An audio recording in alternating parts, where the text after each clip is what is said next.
Hai, aku Rani dan ini Komunikasik, tempat di mana kamu akan belajar komunikasi dengan asik. Yaps, ketemu lagi di episode kelima ini. Aku bakal mengupas tuntas tentang Integrated Marketing Communication. So, pastikan kamu nyimak sampai akhir ya. Oke, sobat asik, sebelum kita jump in ke Integrated Marketing Communication, gak ada salahnya ya kalau kita mulai dulu dari komunikasi pemasaran. Jadi apa sih yang disebut dengan komunikasi pemasaran? Komunikasi pemasaran adalah kegiatan yang dilakukan oleh perusahaan untuk menginformasikan, mengingatkan, dan membujuk konsumen baik secara langsung maupun tidak langsung tentang produk dan merek yang akan dijual. Kalau boleh meminjam pendapat dari Philip Kotler dan Kevin Keller, seorang pakar komunikasi pemasaran ini adalah sebuah proses sosial yang di dalamnya terdiri dari individu dan kelompok. Mereka bisa mendapatkan apa yang mereka butuhkan dan inginkan dengan menciptakan, menawarkan, dan secara bebas mempertukarkan produk yang bernilai dengan pihak lain. Jadi di sini jelas ya bahwa pemasaran itu harus memenuhi unsur-unsur tertentu seperti perencanaan, penentuan harga, promosi, pendistribusian barang dan jasa. Untuk apa? Ya untuk memenuhi kebutuhan dan keinginan dari konsumen dengan cara memberikan pelayanan yang tentu saja bermutu. Nah, pemasaran sendiri terdiri dari strategi bauran pemasaran atau yang kita kenal dengan marketing mix. Marketing mix ini adalah sekumpulan alat pemasaran yang terkendali dan terdiri dari 4 hal atau sering dikenal dengan 4P atau 4P. Nah, 4P ini apa aja? 4P ini terdiri dari product, price, place, and promotion. Produk berarti barang dan jasa yang ditawarkan pada pasar sasaran.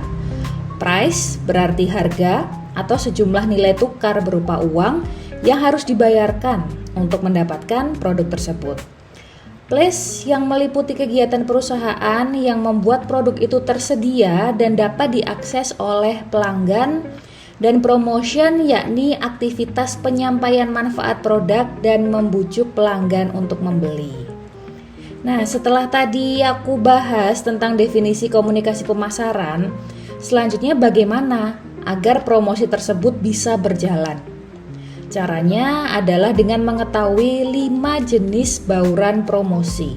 Wah, apa lagi nih? Beda lagi ya?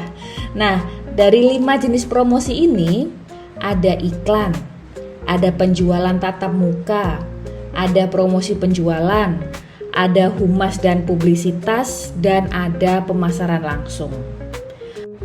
Kalau iklan pasti sudah tahu ya kamu, tapi gimana dengan 4 yang lainnya?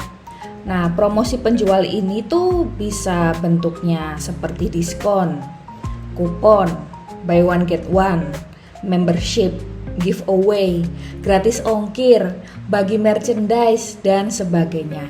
Itu termasuk dalam promosi penjualan. Beda lagi dengan humas dan publisitas. Humas dan publisitas ini tidak selalu dikaitkan dengan harapan langsung mendapat profit dari proses jual beli, tetapi merupakan salah satu langkah untuk menciptakan image baik dan kehangatan hubungan dengan pelanggannya. Contoh misalnya ada kegiatan pameran.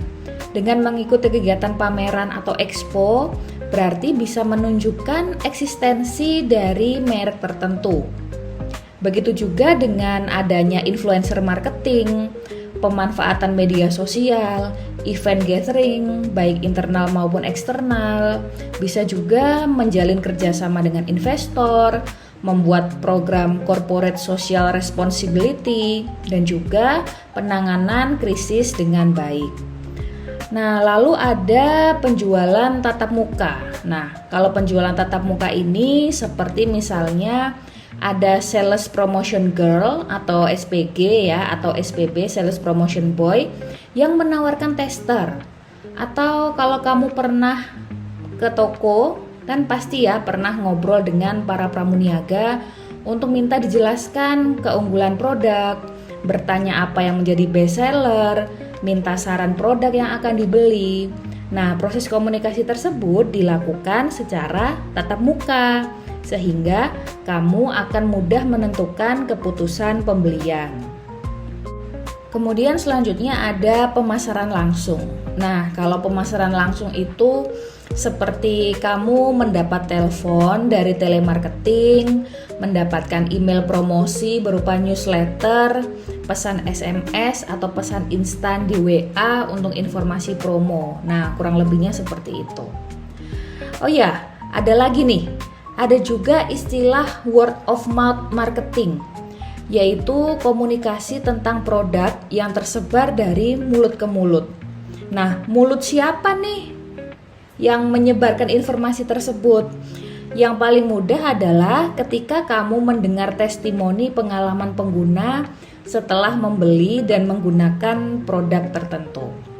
Orang akan cenderung lebih percaya dengan kesaksian pengguna yang organik, dalam artian non-influencer. Tapi tidak menutup kemungkinan juga orang percaya dengan apa yang disampaikan oleh influencer. Walaupun juga tingkatan influencer ini bisa bertahap ya, seperti nano influencer, yaitu yang followernya kurang dari 10.000. Ada juga micro influencer, antara 10.000 hingga 100.000 follower. Ada juga mid-tier influencer dengan follower sekitar 100.000 hingga 500.000 followers, dan juga yang terakhir ada makro influencer yang followernya di atas 500.000 hingga jutaan. Kok banyak banget ya? Terus apakah itu harus dilakukan semua? Jadi gini, untuk mencapai sasaran komunikasi yang baik, maka komunikator dapat memilih salah satu atau gabungan dari beberapa cara-cara tadi, tergantung pada tujuan yang ingin dicapai, pesan yang disampaikan, teknik yang akan digunakan, dan juga ketersediaan sumber daya untuk memenuhi kegiatan tersebut, karena masing-masing mempunyai kelebihan dan kekurangan sendiri. Nah, ketika perusahaan mampu menerapkan seluruh bauran promosi tadi, maka perusahaan tersebut telah melakukan kegiatan IMC, Integrated Marketing Communication, atau bahasa Indonesianya adalah komunikasi pemasaran terpadu. Nah, menerapkan IMC berarti harus juga memberikan konsistensi pesan yang disampaikan. Maka secara tidak langsung kamu akan sering melihat pengulangan-pengulangan pola komunikasi pemasaran, walaupun diaplikasikan pada media yang berbeda. Jadi gimana nih? Sudah lebih paham kan ya tentang Integrated Marketing Communication? Pastinya podcast ini gak cuma sekali ya. Jangan lupa tungguin episode-episode selanjutnya yang pastinya informatif biar belajarmu gak gitu-gitu aja. Ingat, satu hari satu topik belajar lebih baik daripada bengong aja. Okay, the time is up. Thank you so much and see you on the next episode. I'm Rani signing out. Ciao.